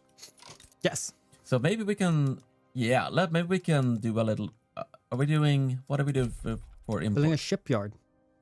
Yeah, I guess we were already trying to import them at high subventions. I'm trying to see this as a long-term... We can, of course, do the same thing with coal, but... we can at least build the baseline for us. How much demand for clippers do we actually have in our market? Because we also don't want a shipyard that's just running at like... In total? 5. Try maxing subventions with that, I think, in this case. Yeah, there you go. If we want to do this massive trade empire, we are eventually going to have to trade. Of course. And I'm not opposed to building shipyards. I'm just opposed to building shipyards when we only have 5 buy orders, because that shipyard is going to produce, what, like 20 30 clippers? So that doesn't seem like an efficient use of our resources, even if it lands at a lower equilibrium. I really do want to upgrade this to a more proper way, but... well... No. Like, we're almost... We're now minus 200k. Yeah, I mean, actually... It does look like we are not able to... let's see. Yeah, they're still waiting for funding. Good. Because I'm a little concerned that their investment pool is piling up, but it's not too bad. No, exactly. We're going to be fine eventually. Let's see. What do they want? They want to embargo Brazil because we want to make friends with the French. I don't want to piss off the Brazilians yet. We might want to do some... how do I say this? Company stuff with the help of them. Yeah. But we'll see exactly what those company things. Let's see. Most of the time right now, I've just been trying to reduce abolitionists because how dare they? Let's see. Minus 2k. I think it's going to stabilize. We have increased our loyalist number. Radicals have been increasing, of course. But we also increased our population. So we will have gotten some radicals just from conquering as well. Exactly. So that's liberating. Of course, liberating. I'm sorry. How could I forget? Actually, quite a bit. We have almost... What is it? We begin with like 600, 700,000 people. Yeah. Almost doubled our population. Yeah. Oh, there you go. Our potential for livestock ranching is growing. And our universities are increasing. We are increasing our current capacity right there. We are getting more literacy. Its numbers going up reasonably quickly. I think it's decently fine. Peruvian Inquisition, it's going to succeed, but it's going to be much weaker now since, well, a few independence movements, and of course we took some land from them, so that's very, very nice. What's the time right now? Yeah, I'm giving an eye on the time. No worries. Cool. Let's see, we're still losing 2k. We still got 40 minutes. Are we gonna have to do anything about this? We're still earning 1.5. So basically, my limit when we're playing such a small nation is usually keeping that. If I see the balance go under 1,000, then I stop construction. Yeah. But until then, I just keep going for a while longer. The problem with stopping construction is then you also tank a lot of your local industries. Oh, but that's why I keep a big investment pool. because then, the privateers, they can True, take they it. can- And I they can usually, step up and- God damn it, oh, I yeah. did a term. I usually call them privateers because That's a good alternative. But yeah, I think maybe but yeah, the private maybe capitalists, you're overinvesting. they are the one a currently bit. building everything. We might be overinvesting a bit in universities right now, but I'll let you handle it. It will work out in You the know end. what you're doing. I believe in you. I think I know what I'm doing. Yes. I believe in you to a moderate degree. Yes, that sounds good. All right, so let's see. We could go nationalist, just get a bit more authority, but we're fine there actually. We have 1.5, so we have almost tripled our GDP in 9 years. I say that's a success. Let's see. So feeding the people. Yeah, I think we should do to. intensive agriculture.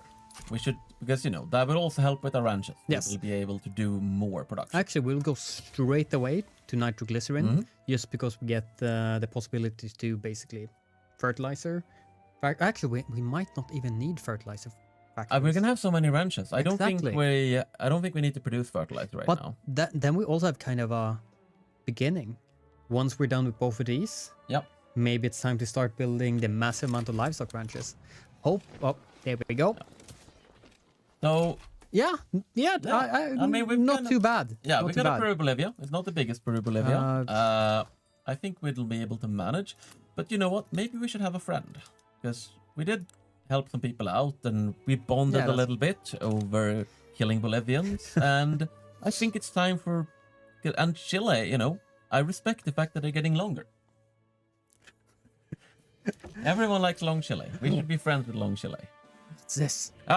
So here we have one of the big new features in essentially the free update and the DLC, because the base feature is free, but a whole bunch of the articles are part of the Charters of Commerce mechanics pack. And essentially what it replaces a lot of diplomatic actions, specifically all the diplomatic pacts like alliance and so on, with dynamic treaty negotiations, where you can say, hey, I want an alliance, but in exchange for that alliance, I'll give you some money. I would like some trade privileges, etc., etc., etc. Now, I'm gonna throw in a big caveat. This is probably the part of the game that we're doing the most active last-minute balancing on right now. The AI is gonna be a bit rough, and you might see some UI bugs. But the meter feature is there. No pun intended. Well, pun intended, I guess. Treat your friendship with meat. And yeah, let's show it off. So, I would like to go for full alliance. I don't think. Oh, yeah. Hot code. Hot code. That one is fixed, but not in this. Let's see. So they say -5 right here. Yes, of course. But we can't even offer it right now because we're missing something. Yes. So treaties, besides what you they stay around until you break them, basically. But they do have what's called a binding period. The binding period, you can still, for the most part, unless something has been forced on you via diplomatic play or war, you can break a treaty that's in the binding period, but it's going to come with a whole bunch of associated penalties. Countries aren't really going to trust you anymore, etc. So you set your binding period to basically how long you would like this to last. This is, of course, going to affect how the AI views it. Like if you say, for instance, hey, I would like a 99-year trade privileges deal, that's both good for both of us. They're probably going to think that's better than, other articles. It's like, you know what? I'm not sure I want a 99-year alliance because I don't know if we'll be friends in 99 years. So it's going to vary. So what do you want with them? Mm-hmm. And if we offer them an obligation with it. Can we know something more? What about trade privileges? Try doing a mutual trade privilege. Yeah, That they really do want appreciate. They really want mutual. They really want to trade. Because it is friendship and meat. They're like, Exactly. we can't get that meat if we're not actually. So trade privileges is the new version of trade agreement. The difference. They will accept. Yeah, it will affect trade advantage when you trade things with them. So if they export goods, we import and so on. But the difference is that trade privileges can actually be one-sided. Now we're doing them two-sided. We're saying, hey, we both get trade privileges, but you can also just go to someone and say, hey, I want to be better at trading your thing, but I don't want you to be better at trading my thing. Are we still giving? I don't think we have given them obligation right now. Oh, we could actually see. Yeah, if we that's it. a decent chance. 77% chance. If they say no, we can come back and give them the obligation.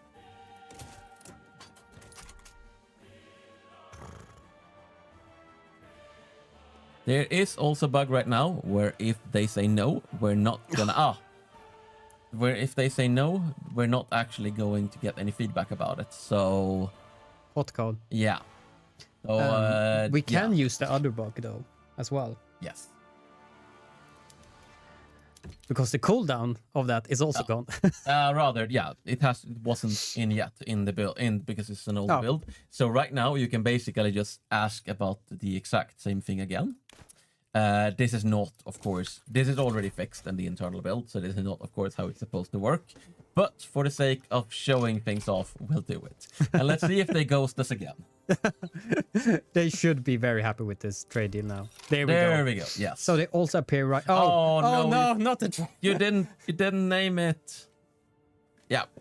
So exactly. Well, and here we can see it traded right now. We can withdraw from it, and we can even renegotiate. And we can get some hot code pink text. But it's nice. Nah. So this is also one of the reasons I kind of miss these streams. We're just showing it off. Yeah, we're showing the development process because, of course, things are during development, things are buggy, things are unfinished, things need to do it. Yeah, I guess we could renegotiate it to rename it, but we can do that in a bit. Yeah. So I'm thinking right now. So we built a ton of universities right now. Our government goods for paper has once again just skyrocketed. I'm thinking of maybe building one more right there before we start getting into our meat market. Or could just trade for it a bit more. Yeah, just, you know what? I'm gonna tell you, I want the meat market now. I want you to focus. You're gonna have to make do. But luckily, at least, my privateers are doing the correct thing of giving me more stuff. All right, so Santa Fe. Do we need the university right there? You do have livestock ranches, so that's fine. You don't have too many pops right now. I think we should just cancel that university. We're not doing so good on money right now. So I feel like then I'm going to wait just a tiny bit. Just let the money recoup a tiny bit before we start beginning all the meat. But do you want professional army? What's the chance of doing that? I do prefer professional army. I'd rather keep a very small one that's very good. And yeah, that looks kind of likely. So we'll see if we can do it. Yes, professional army. Let's go. But you're right. I've also really, really missed the streams. I've really missed just being able to sit down and play the game in all its hot code glory. And yeah, just talk about things as they come. And then you can see questions right there. Oh, cool. And then we answer them and everything is fine and good. It's that direct contact with all of you. Let me actually have a look and see if there's any questions to answer at the moment. So, let's see. We are being asked if the percentage acceptance, what's to stop you from reloading until they accept the treaty? So, really, nothing. I mean, this is the same as any save scumming, unless you play on Iron Man, of course. Where, yeah, if you want to save scum, you can save scum. If this really bothers you, we could probably implement a fixed seed, so you get the same answer always. I could look into that. But it really comes down to, you know, how much do you need us to enforce self-control for you? And there we go. Institution level 3. Very good. Large market conversion. I kind of dislike this. Not in the sense of disliking conversion. It's good to have your country and culture like same, but I'd rather the focus be on assimilation so everyone has the same thing. Could we potentially do any changes right there? Public schools? No. I don't think we're able to do that right now. It also just straight out more education. I mean, we also access. haven't really gone particularly hard on empowering the relevant IGs. No, exactly. You kind of go hand in hand with landowners and religious. They're both very conservative. They're very strong. And I really don't complain about the 98% righteous government.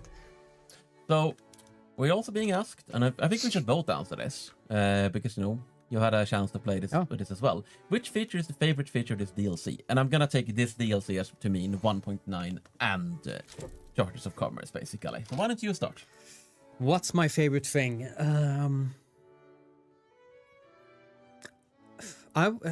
Maybe this is the bad answer, but there is no bad answer. Like one way, I really like the subsidies. Like the very easy access of I need more of this good now.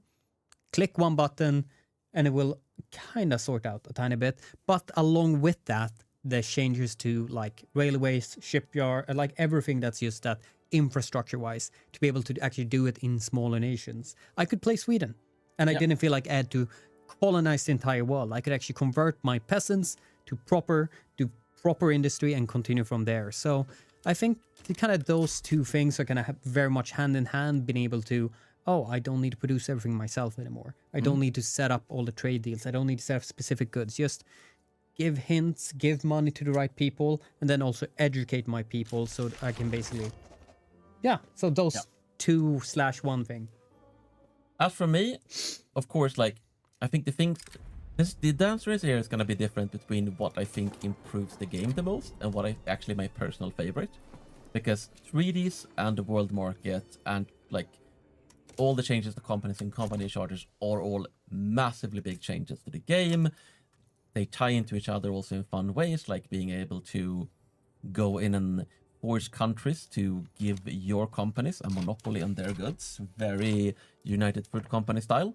But I actually think my favorite feature, just like flavor-wise, is the prestige goods. I really like the prestige goods. I really like starting to produce a prestige good, seeing it appear in the market, seeing all the little effects, seeing it dominate world trade when I go in on exporting it, like starting as Sweden, going all in on that Swedish iron or like the Nordic iron and just, muscling out all the competitors. You could have seen me do my happy dance just because I saw the privateers build a coal mine for me. Yep. Very nice. Well, it isn't very nice. Well, at least it was there that they that did it and not me. Let's see. If you're wondering what prestige goods are, we'll be showing that off more in the stream, but also there will be a dev diary coming on it. So this week, at least. Yes, it is definitely this week. So you'll get more answers to that. Well, we'll see if we get to it this stream, but if people want to see more streams, they should really tell us about it. Oh, yeah, no, that's true. Well, I'm not sure we'll be able to get to it, but yeah, if you thought this was fun, then you should tell us that you want us to continue, because, if you want us to continue, we just might. Let's see. Things are fine. Things are good right now. We're earning money. And as you see, I did start developing our lovely amount of livestock ranchers, but kind of desperate right now about a peasant amount. So how much would it cost to nationalize this and then crush it? That's fine. That's fine. I also want to answer again the question that sort of keeps coming up, and I think it's very understandable since we're focusing a lot on ranches and the fact that they're not very good in 1.8. Yes, they have been rebalanced. They have been extensively rebalanced. Screw it. I'm gonna take that hit just so we can employ everything more properly and now build one more right here. I do think actually, instead of going nitroglycerin next, I think we should research company charters. I think we should be trying. You wanna try to rush? I wanna start now. At very least, let's set up the conditions. Set up the conditions. In case we get to continue, we'll see how it goes. We can try to get there. We only have an half hour left. Maybe we'll get there. Maybe we won't. But we'll at least start preparing the conditions for it. Like people mentioned dev clashes right there, and I'm guessing they're thinking EU4.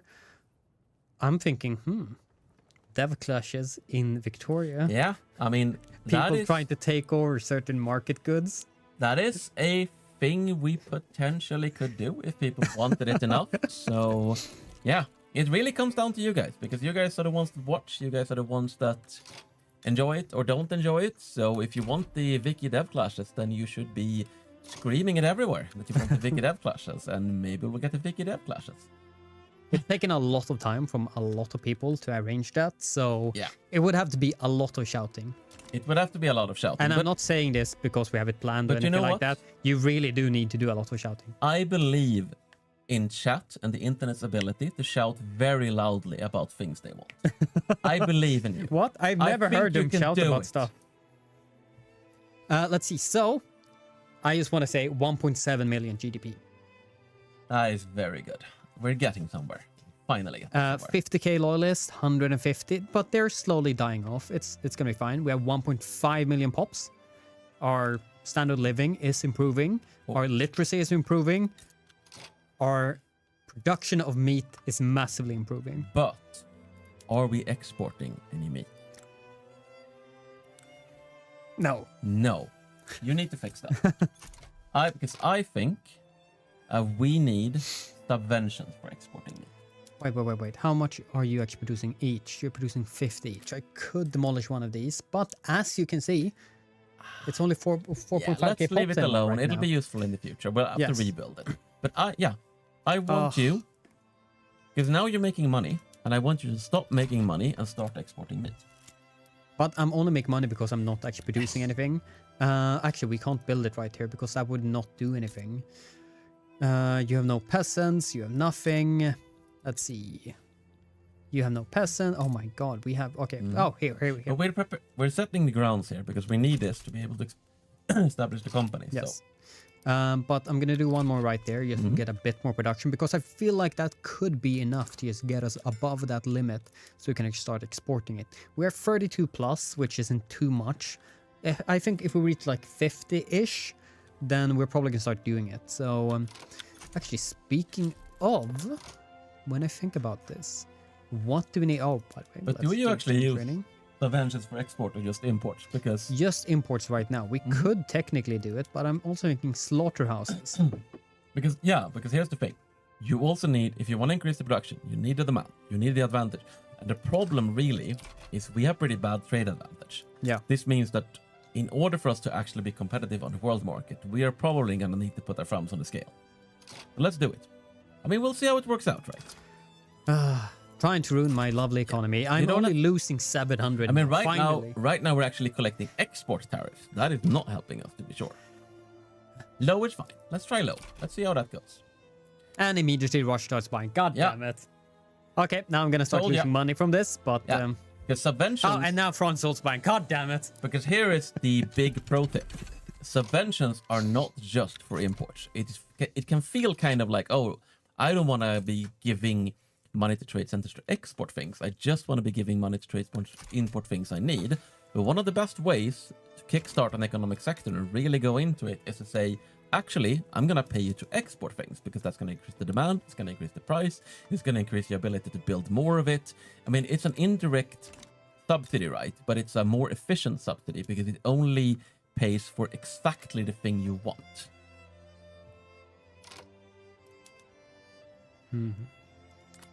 Let's see. I'm going to check some more questions now as well. Yes. So,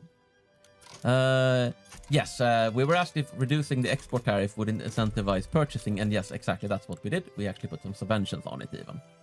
And we're also being asked, should you build a trade center in every province to suffice demand for goods?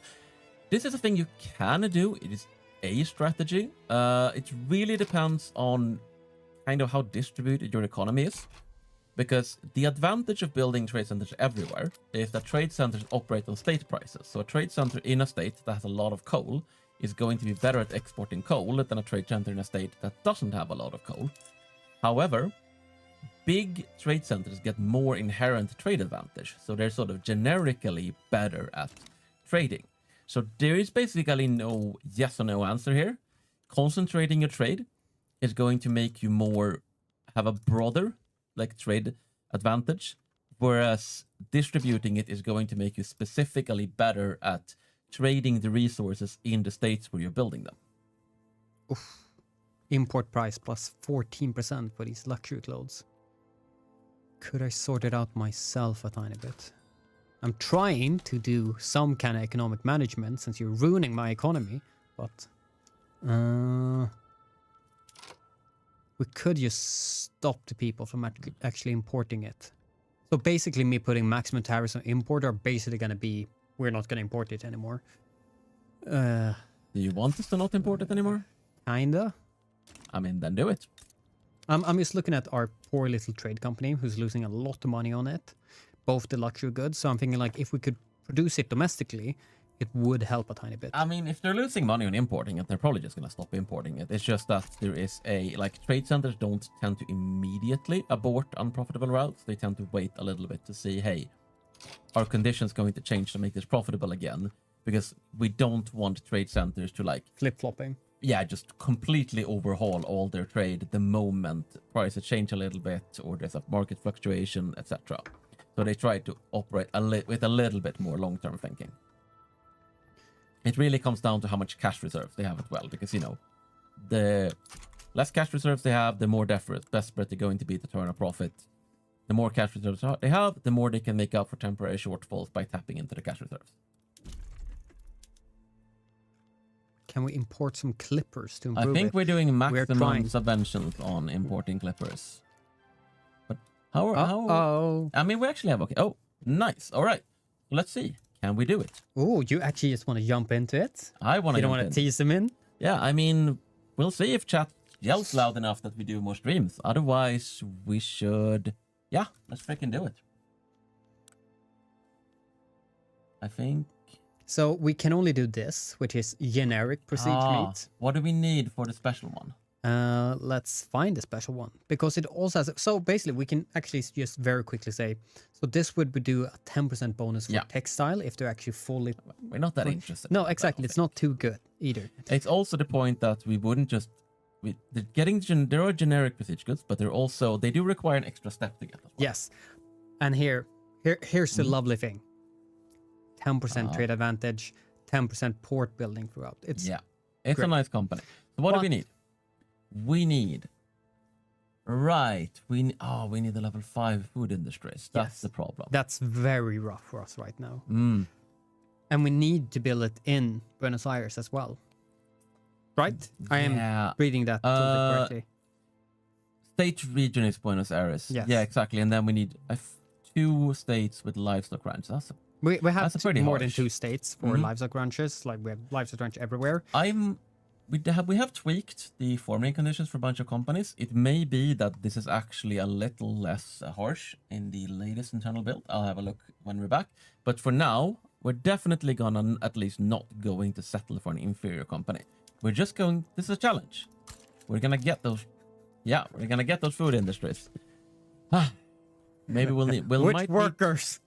We might need to put a migration focus. Yes, I was gonna exactly do that. So at least we have something like there we go, migration. We can at least do something for it, but God, this is so harsh. My poor economy. It's gonna take how long? 35 months, so about 3 years to do it. So, let's see. Who is actually politician, armed forces? Yeah, that's fine. He was below, so it's just gonna be a slight hit for him. Let's see. We have an election going on. Yes. Let's see. So far I've just been boosting it up without trying to attract any like radicals like this. And since they are in the lead as well, I'm just giving them a slight poke. I suspect they're dominating us. Yes. But one thing that's kind of improving because we're building so much right now is like, we're building you know what we're not GDP. doing? We're not researching anything. We're not researching anything. Dun dun dun. What should we research? How are we right now with market? Absolute garbage. So let's get some more infrastructure going. We need that infrastructure because I think we're gonna need to. Actually, speaking of, so what if we establish this company and then just remove it later? What would happen? It's tougher now because now you can't just do it at a whim. You're gonna have to nationalize it. That's gonna be very expensive. So I think we're just gonna have to hold off. So you're saying it's sometimes more advantageous just wait a tiny bit. Yes. Plan it a bit ahead of time. Definitely. Damn it. Let's see. So lobby foreign investment right in North Peru. I mean that I think we can go for. They offered us an opportunity to establish. Yeah. That's right. Let's see if that happens. Let's see a treaty. So they wanted us to do foreign investment. Investments right. They actually seem to be up for it. And they want investment rights.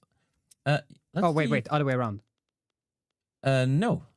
You did it right. Allows Argentina to build in Peru. So you're right. I'm being a dummy now. Okay, yes. So they want. What was actually the requirement? They didn't want the other way around. And Peru and Bolivia used the connection opportunity for an investment agreement. It actually doesn't say. Oh, I think the new the law might not be working with the new treaties, the acceptance channels. It may be, it may be not. We should look into that. That might be a hot code issue. Well, I wouldn't actually mind if they built something for us. Yeah, I mean we can do mutual, right? We can maybe. Let's see if we can do offer mutual obligation. Or just offer trade. 46. Let's see if we can actually get them to do investment and trade. Because why not? It's just they synergize with each other. You don't need to do obligation here, I don't think. Unless we're very unlucky. 78%. Yeah. Well, we were unlucky with 77. Yeah, but if we fail, we fail. We're not gonna... Let's not exploit again. Let's see. Yes, boost that. Empty pockets. Find alternate ways. There we Success.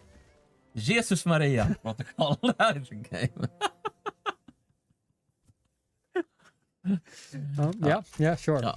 We're all being asked, can you elaborate on different penalties you receive when you found in breach relegation of a treaty? So this completely depends on which articles are in the treaty. By default, if you break a treaty before the binding time, you're going to get a sort of untrustworthy penalty that's going to make countries less inclined to sign treaties with you for a while.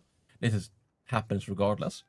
But then it really depends. Like, for instance, if you break up a treaty which is really only benefiting you because you're dumb or something, then that's not going to be too bad. But if, for instance, you have an alliance, if you have something that is a more significant commitment, particularly a military commitment of some sort, you might get infamy, you're obviously going to get negative relations and a catalyst, you might be further considered even more untrustworthy. It essentially comes down to what you are reneging on. I think I'm gonna try to fix that. We're actually getting good money now from all of these. In general, I would look at these prices and say this is garbage, but for poor little Argentina, I'm like, oh, 600. Oh, that's some good stuff. We could just say screw the people and get a bit more money, which I think I'm gonna do actually. We're also being asked if we can enforce unequal treaties during wars. Yes, I'm hoping to get the chance to show this off later, if we end up continuing. But a new... Well! Oh. I have an idea. Okay, go on. So, you didn't want me to build more stuff? Yeah. You know who builds stuff? Other nations. And we do have a little friend over here. All right. He has some glass, which we want. He has some paper that we want. We're gonna demolish both of these. He has some tools, which we want. He has iron. He has wood. Yeah. He has livestock. I mean, it's not... Yeah, but are you thinking to conquer them? No, I think protectorate. Because if we make them a vassal, they will also pay us a bunch of money. So you... Oh, yeah, let's... Yeah, that's actually a good idea. So but we can even make it more punitive than that. So, sure. You know what? Let's go for Paraguay. Let's see. At the very least, if things are looking... Yeah. Oh, okay, it's fine. It's fine. I was like, for 1 second thinking, wait, they prefer them. No, they actually prefer us. This is okay. So yes, let's do that. Let's just immediately take... Yes. Oh, we should have dismissed you. Now we paid 0.3 more than... It's fine. Yeah, it's fine. I'm just like, any waste of money right now, I'm very much against. So there we go. Do this. Let's pause for a second. Because... You know, don't start the war yet. No. We want to do... Actually, people are saying German Empire. Can you zoom out? Wait, really? Woo! What? What the... All right. Well, that happened. Every single time you're not playing in Europe. Every single time. No. Like... The AI just goes crazy. That's the rule. I probably did this 5 times and then twice as Sweden or something like that. Yes. Prussia died. But we're on stream now. Yeah. Okay. Prussia died. So is this Austrian? But is this... No, this is Olverain. So it is in fact Prussian. Yeah. It's Prussian Germany. Wow. Well, we will never actually know how that happened because we weren't paying attention. But it did happen. So yeah. Let's just slowly scroll this away. So we know who our future friend is going to be, and it's going to be Super Germany. Oh wait, can we improve relationship? I mean, no, they don't have any access for us right now. I think we need to put an interest there, right? But we don't have any declared interest available. We'll sort that later. But you know, Argentina, Germany friendship is. But so we want to add another. Oh yes, I wanted to show off the. Yes. Calm down. Oh, you wanted to.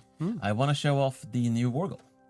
Like that, for example. Yes, so they have it, but we should add it. So there's a new war goal that's called Enforced Treaty Article.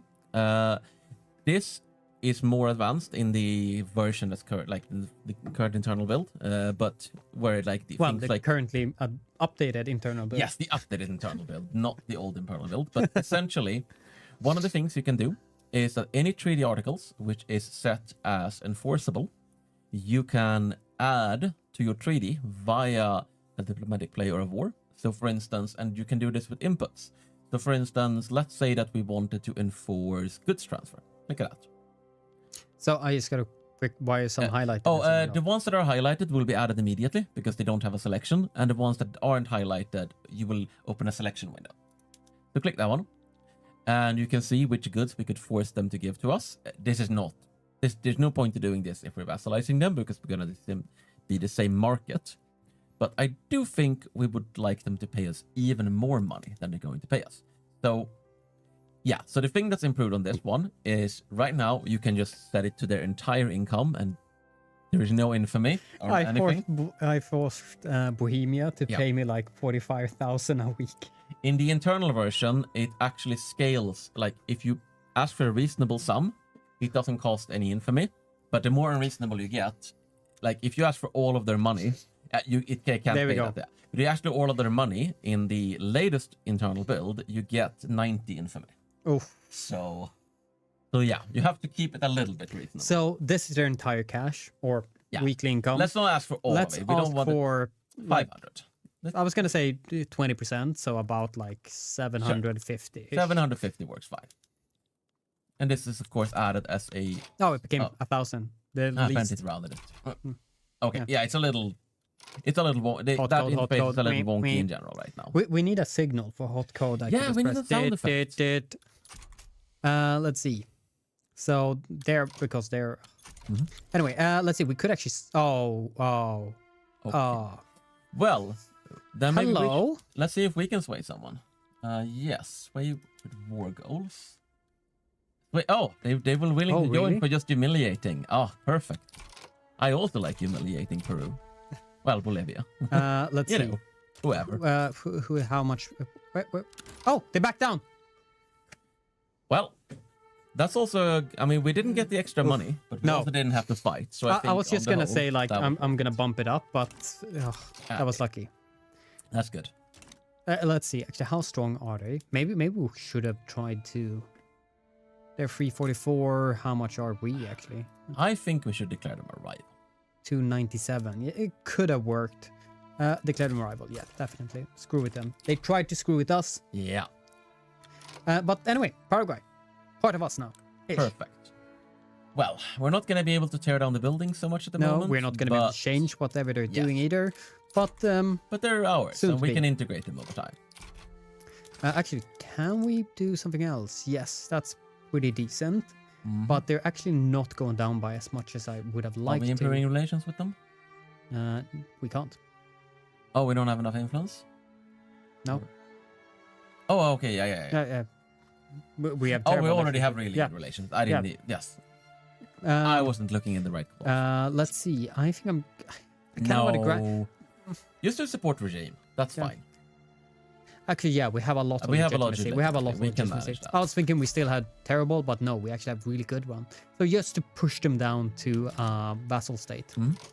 Let's see. How are we doing right here? We still have quite a few more right here to build. Let's see.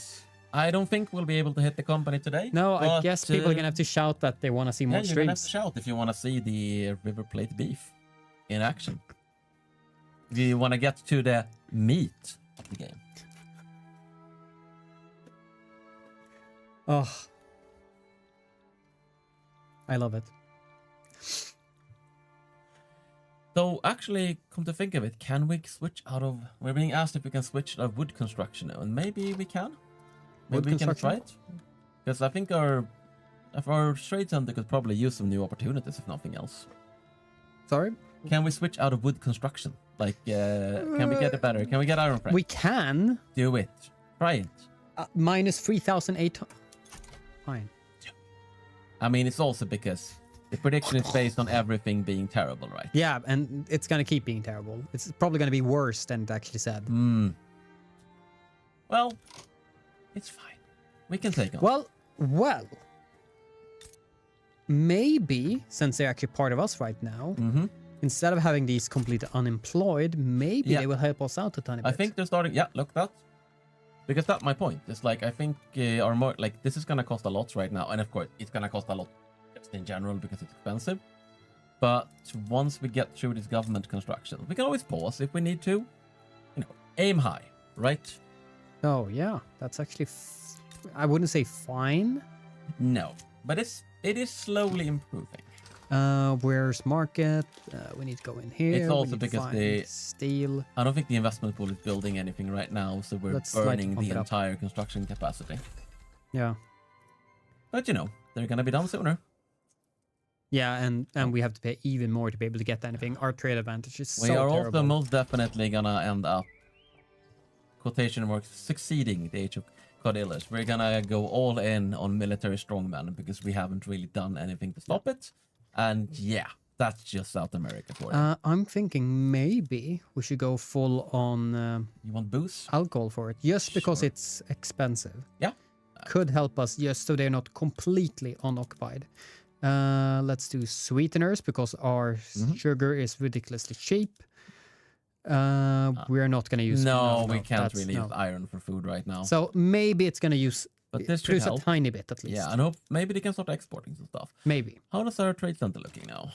Our It's trade making center is- some money. Yeah, finally It's making using money. all Actually, its trade capacity. and let's see, they are importing clothes, which I told them to do. They are still importing the luxury, but not losing money now over it. They're importing German artillery, as God intended.